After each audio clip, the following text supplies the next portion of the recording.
সিঁড়িটা বাসায় থাকি না, একবারে সিঁড়িটার অবস্থা একবারে খারাপ হয়ে গেছে। সিঁড়িটা বলতে এটা ধাপ দিয়ে আর কি বসার আমরা করছি, একটু উঁচু মানে করে বাসা করছি, তো তো এই জন্য ধাপিটা করছি। আর বাসায় থাকি না, এত পরিমাণ ময়লা মানে জমে গেছে আর কি। তো আল্লাহ যদি থাকায় এই বাসায় কখনো তো থাকবো, কিন্তু আমার যদি একটা মডার থাকতো, মানে মডার দেওয়ার মতো আর পুঁজি নাই, যেটা বাস্তব কথা।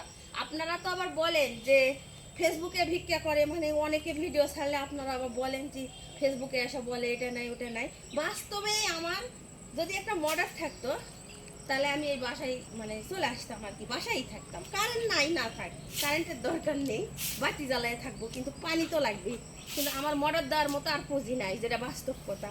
তো যাই হোক, সবাই ভালো থাকবেন, আর আমার জন্য অবশ্যই দোয়া করবেন, আমি যেন একটা মডার দিতে পারি। আর আমার আমেরিকার আপু ভাইয়ারা যদি থাকেন, যদি ইচ্ছা থাকে আপনাদের, তাহলে আমাকে একটা মডার পুঁতে দিন। অনেকে হয়তো বলবেন তো যে ভিডিওর মাধ্যমে বলতেছে ভিক্ষা করতেছে, এখন বলে ডিজিটাল ভিক্ষা হয়ে গেছে, মানে ফেসবুকে আর কি। তো যাই হোক, আমার মডার্ন নাই, বুঝছেন।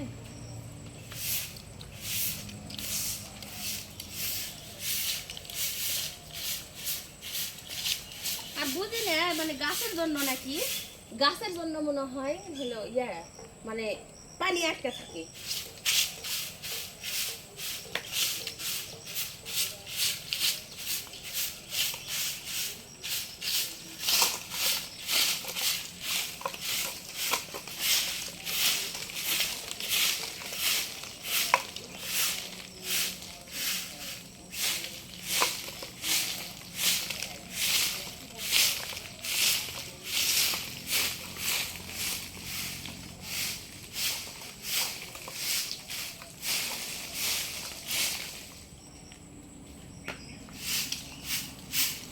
আর ময়লা, বাসার আশেপাশে ময়লা থাকলে ভালো লাগে না, মানে পরিষ্কার ভালো লাগে, যেহেতু থাকি না তো ময়লা হবে। যখন আসি তখন এভাবে একটু করে পরিষ্কার করি।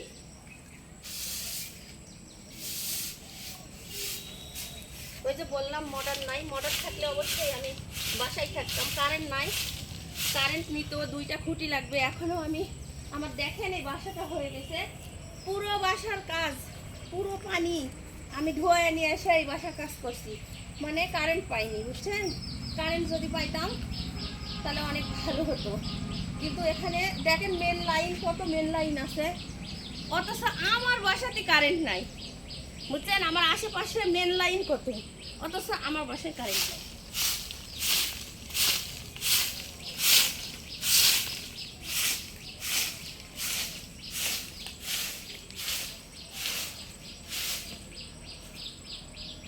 তো সবাই ভালো থাকবেন, আমার জন্য অবশ্যই দোয়া করবেন, আমি যেন মডারটা দিতে পারি, আর আমি খুব তাড়াতাড়ি যেন ওই বাসায় একটু থাকতে পারি।